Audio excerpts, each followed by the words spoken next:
Good morning students, how are you students. जैसे कि अब तक जो है हमने अपना हाफ सिलेबस जो है वो कंप्लीट कर चुके हैं हम, या हम दूसरे शब्दों में कहें कि अपनी जो सेकंड जो पार्ट की जो बुक थी वो कंप्लीट हमारी हो चुकी है। तो अब जो है हम अपनी जो रिवीजन है जो हम स्टार्ट करने जा रहे हैं। तो बच्चों, हमारी जो रिवीजन होगी वो हमारे जो फर्स्ट चैप्टर है जनसंख्या वितरण घनत्व वृद्धि और संगठन से ही हम स्टार्ट करेंगे।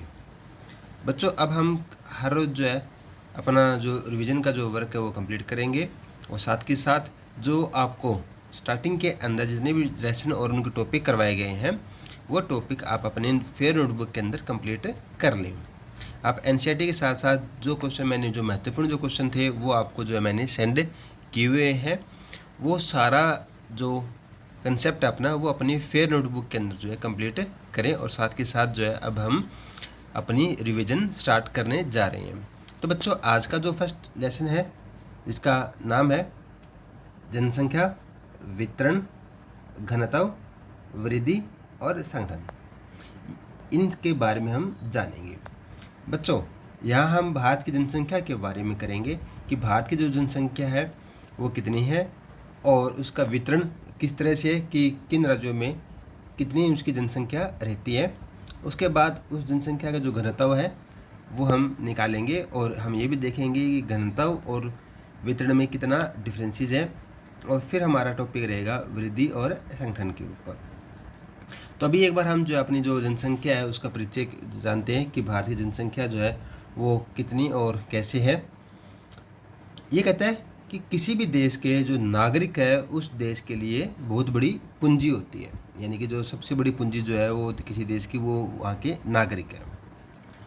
इसलिए इसीलिए किसी देश की जनसंख्या को उस देश का संसाधन कहा जाता है। संसाधन में कौन सा एक महत्वपूर्ण संसाधन जो है हम उसको कह सकते हैं।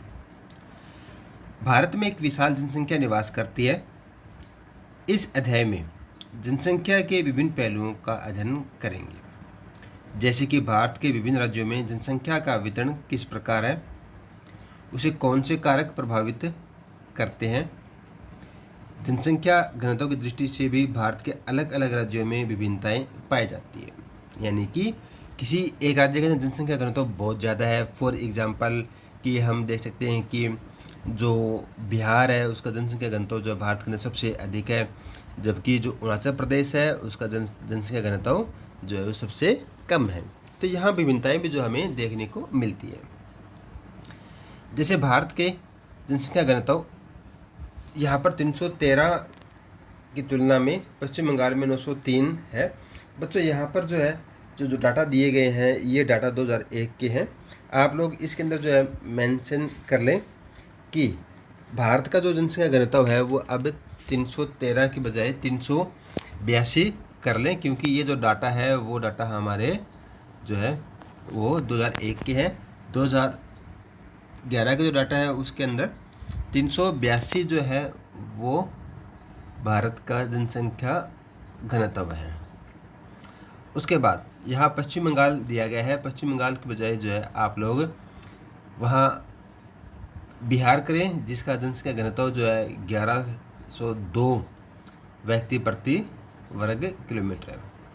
उसके बाद अरुणाचल प्रदेश में 13 व्यक्ति प्रति वर्ग किलोमीटर, 13 के बजाय जो आप लोग 17 कर लें, क्योंकि अब जो है यहाँ पर जनसंख्या घनत्व जो उस राज्य का बढ़ गया है, क्योंकि ये जो डाटा है हमारे पास ये डाटा 2001 के हैं।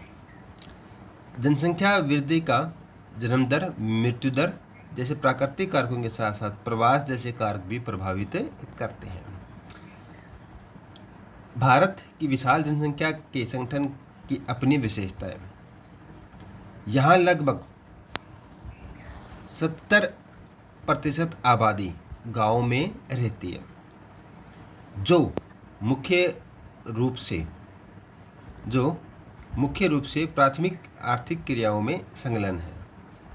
इसके अतिरिक्त भारत में विविध धर्मों के लोग एवं विभिन्न भाषाएं बोलने वाले लोग निवास करते हैं। तो बच्चों, यहाँ हम देख सकते हैं कि जब कहा जाता है कि भारत जो है वो एक गाँव का देश है, तो वो बिल्कुल सही है, क्योंकि यहाँ पर 70% जनसंख्या जो है ना वो कहाँ निवास करती है, गाँव के अंदर।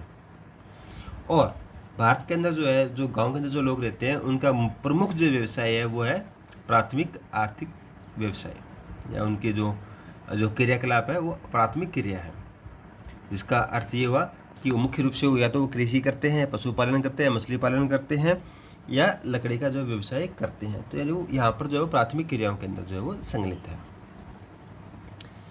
देश के विकास योजनाओं के लिए जनसंख्या एवं इसके विविध पहलुओं को जानना आवश्यक है। अब हम बात करते हैं भारत की जो जनसंख्या है उसके ऊपर एक बार जो है संक्षिप्त में जो है ना हम उस पर प्रकाश डालते हैं। भारत विश्व का दूसरा सबसे बड़ा जनसंख्या वाला देश है। तो बच्चों पहले पोजीशन के ऊपर जो चाइना है, उसके बाद में जो है भारत का जो नाम आता है। भारत की जनसंख्या उत्तरी अमेरिका, दक्षिण अमेरिका और ऑस्ट्रेलिया को मिलाकर कुल जनसंख्या से भी अधिक है। अगर हम बात करते हैं उत्तरी अमेरिका, यानी कि पूरे जो हमारे महाद्वीप है, उत्तरी अमेरिका, दक्षिण अमेरिका और ऑस्ट्रेलिया, इन तीन महाद्वीपों की अगर जनसंख्या मिलाएं तब भी जो है भारत की जनसंख्या जो है वो इनसे ज़्यादा है।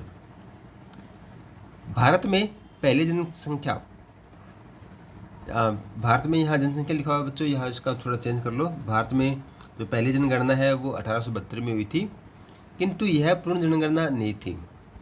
भारत में पहली संपूर्ण जनगणना 1881 ईस्वी में संपन्न हुई। बच्चों एग्जाम में ध्यान रखना कि अगर आप लोगों से पूछा जाए कि भारत की जनगणना कब स्टार्ट हुई, तो आप लोग लिखना 1872 के अंदर। अगर आप लोगों से पूछा जाए कि संपूर्ण जनगणना कब हुई, तब आप जो है 1881 में जो उसका आंसर देंगे। सन 2011 की जनगणना के अनुसार भारत की कुल जनसंख्या 121 करोड़ पॉइंट 01 करोड़ है। भारत के कुल 10 राज्य, जिसमें उत्तर प्रदेश जिसकी जनसंख्या सबसे अधिक है, वहाँ की जनसंख्या जो 19.9 करोड़ जनसंख्या जो है अकेले उत्तर प्रदेश की है। महाराष्ट्र, बिहार, पश्चिम बंगाल, आंध्र प्रदेश, तमिलनाडु, मध्य प्रदेश, राजस्थान, कर्नाटक, गुजरात में भारत की कुल जनसंख्या का 76% भाग जो है निवास करता है।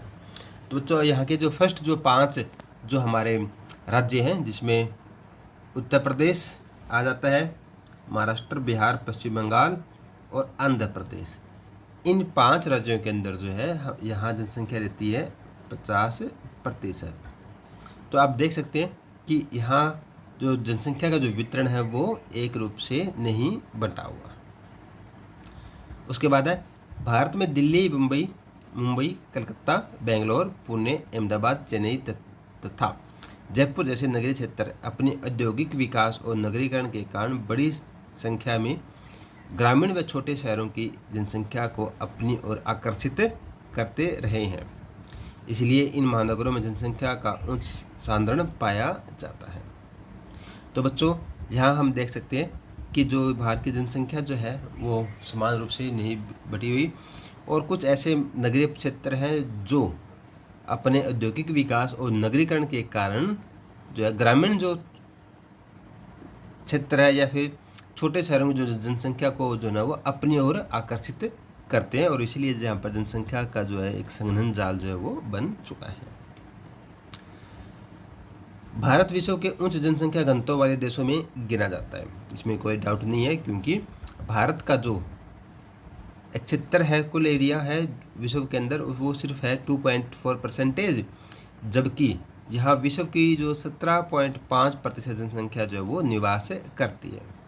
तो इस आधार पर हम ये कह सकते हैं कि भारत के में जो है जनसंख्या जो घनत्व है वो उच्च देशों के अंदर जो है गिना जाता है। सन 2001 की जनगणना के अनुसार भारत का जनसंख्या घनत्व 324 व्यक्ति प्रति वर्ग किलोमीटर है। बच्चों अब जो ना डाटा थोड़ा चेंज हो गए हैं, अब हम 2011 की जो है हम डाटा बताएंगे।